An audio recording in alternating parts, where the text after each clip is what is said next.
Pozdravljeni. Zopet je na vrsti naš običajni tedenski komentar novic, kjer si bomo kot ponavadi pogledali vse tisto, kar se je zanimivega zgodilo v preteklih dneh.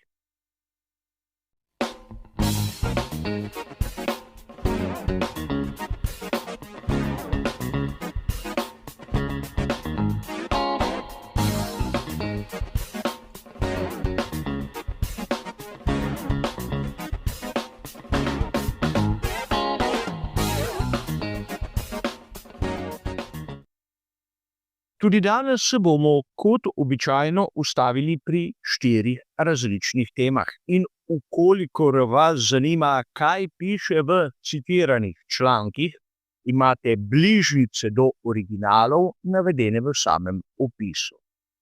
Kot ponavadi, tudi tokrat, ko je slika v barvah, navajam tisto, kar sem prebral že v prej omenjenih člankih. Ko se ta spremeni v črno-belo, pa dodajam moj osebni pogled oziroma moj komentar. Tako tudi tokrat smo obnovili pravila tega malce drugačnega formata, zato se kar takoj lahko lotimo prve današnje teme.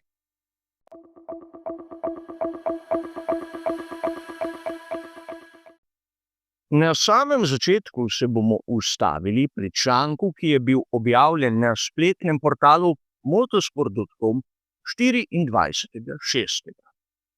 Tu smo lahko prebrali zanimivo zgodbo o tem, da je Valtteri Bottas na svojih družbenih omrežjih objavil posnetek, ki je dokaj kriptičen ter tudi malce bizaren. Kot rezervni voznik tovarniške ekipe Mercedes si je dobesedno zaželel sedeža pri Cadillacu.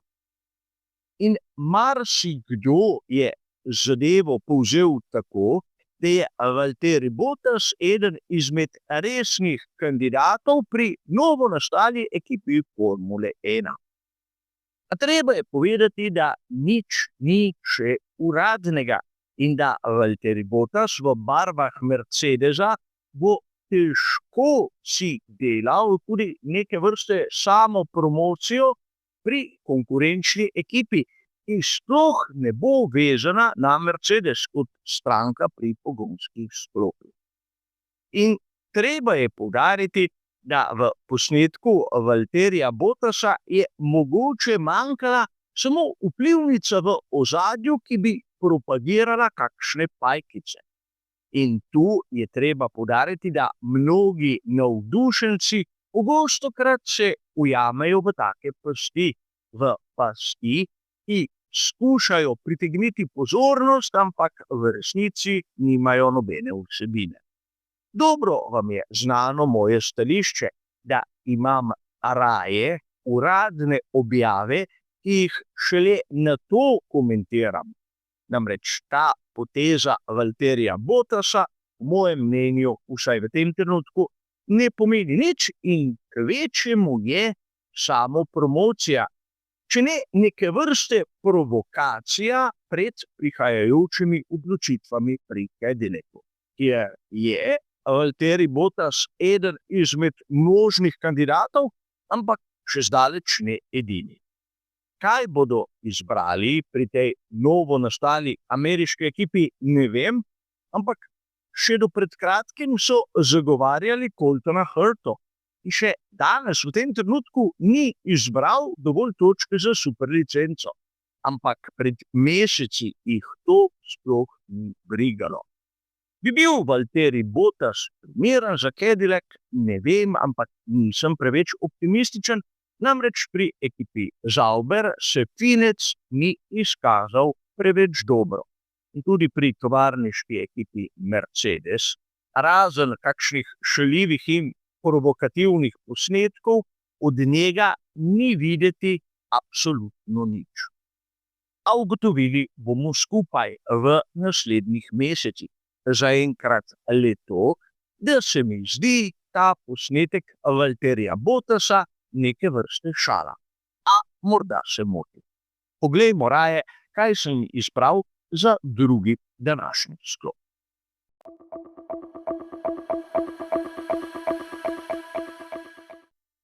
V našem drugem sklopu se bomo ustavili pri članku, ki je bil objavljen 24.6.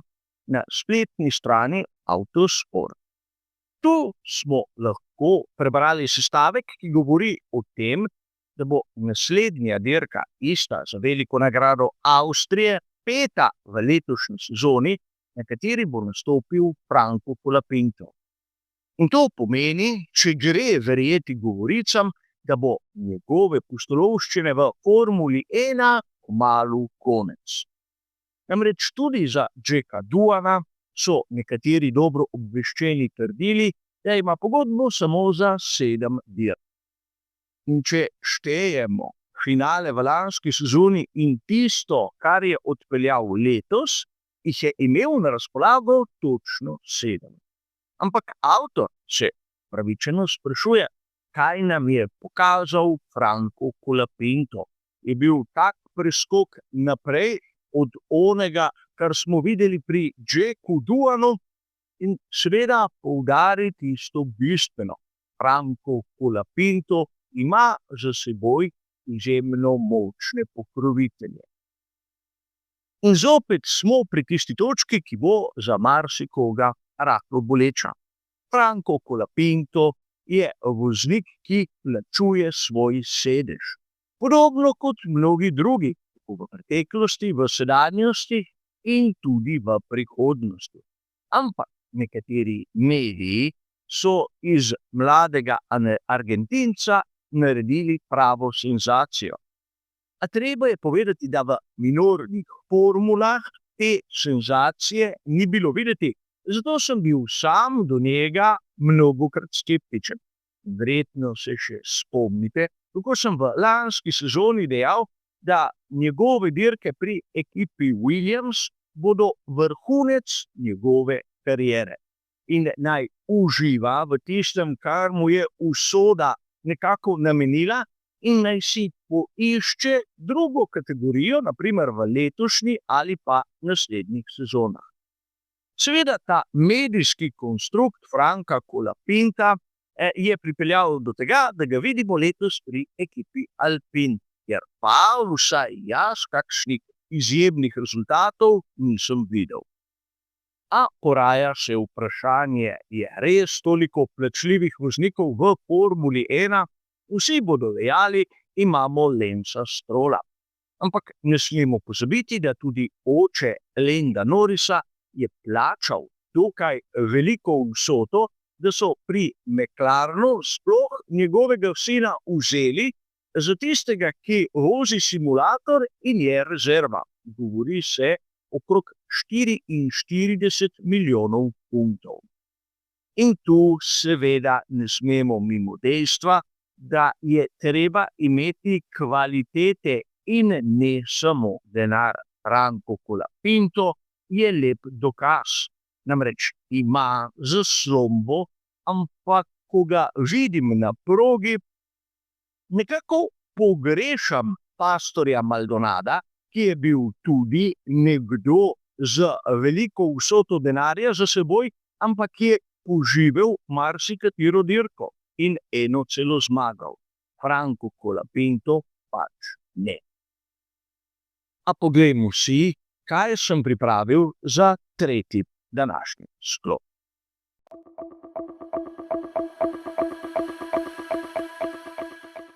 Kot poroča GP blog, 25.6. naj bi na veliki nagradi Avstrije imeli pri skuderiji Ferrari novo dno, specifično za Red Bull Ring. Vsaj tako pravijo. In tu smo zopet na nekem izjemno spolzkem področju, kjer lahko mi navdušenci naletimo na ogromno obljub, pa se mnogokrat izkažejo za lažne.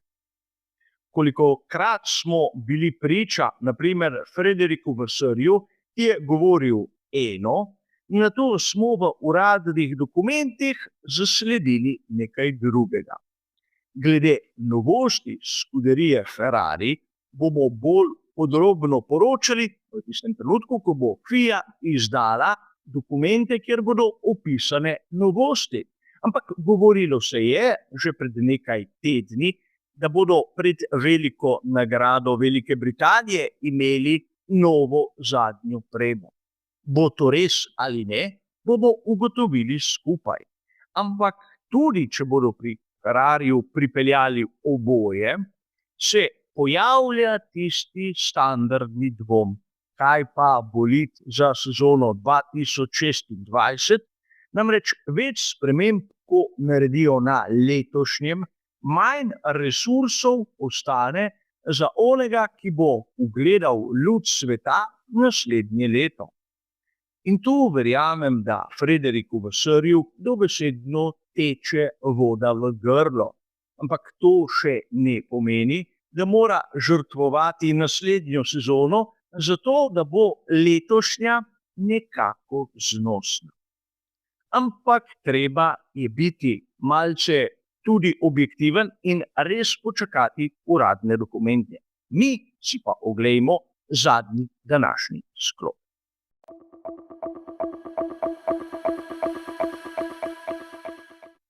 Za konec pa v današnjem četrtem sklopu zopet Ferrari, zopet Frederik Vasseur, ampak tokrat iz čisto drugačnega zornega kota. Kot poroča GP blog 22.6., naj bi John Elkann implicitno potrdil, da Frederiku Vasseurju ne bodo podaljšali pogodbe. Namreč nemški youtuber Rafael Bach je povedal, da so pri časopisih Johna Elkanna, Corriere della Sera in Gazzetta dello Sport objavili novice o menjavi Vasseurja na čelu Ferrarija. In ta youtuber trdi, da ukolikor John Elkann ne bi dovolil objave, do te niti ne bi prišlo. In seveda novico so sprejeli in povzeli mnogi drugi avtorji. Med nekaterimi lahko dobimo tudi zanimiva razmišljanja. Naprimer, Gary Anderson je dejal, da John Elkann morda ni najbolj primeren profil za predsednika Ferrarija. In tu se z njim strinjam. Ampak težava je kot običajno nikjer drugje. Novica izvira iz posnetka, ki je objavljen na mediju, ki ga spremljate tudi vi v tem trenutku, in nikjer ne piše, da so informacije preverjene. In treba je povedati, da Ralf Bach je tu malce ustrelil mimo. Razumem, v Nemčiji je malce težje poznati razmere v Italiji, kot meni tu, ki se nahajam tik ob meji.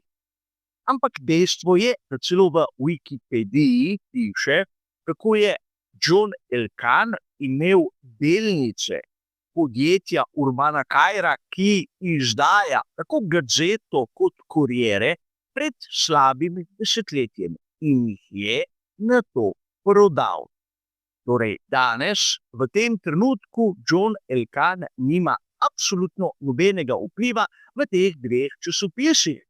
In osnovna zgodba, na kateri temeljijo mnoga razmišljanja, je tako lažna. Zakaj? Enostavno zato, ker so nekateri hoteli verjeti objavi na YouTubu, ker je bila zgodba dobra, ker bi se prodajala in ker bi vsi mi klikali. Koliko je bilo pa tako imenovanega fact-checkinga, pa nobeden ne ve. Ampak blizu tiste okrogle ničle, mislim, da se nahajamo. A potrebno je bilo porabiti, naprimer, 30 sekund in vse bi bilo jasno, a po drugi strani ne bi bilo zgodbe. A mnogokrat se zgodi v svetu Formule 1, da takšna izmišljena, nepreverjena teza sproži celoten plaz. In na to o takšnih teorijah lahko beremo tudi v medijih, ki so nam blizu. Zato zmeraj preverimo tisto, kar piše, tako da bomo bolje razumeli določene situacije.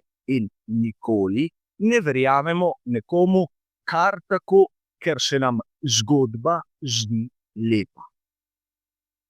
A tudi danes smo prišli do konca današnjega komentarja novic. Hvala za vašo pozornost in nasvidenje.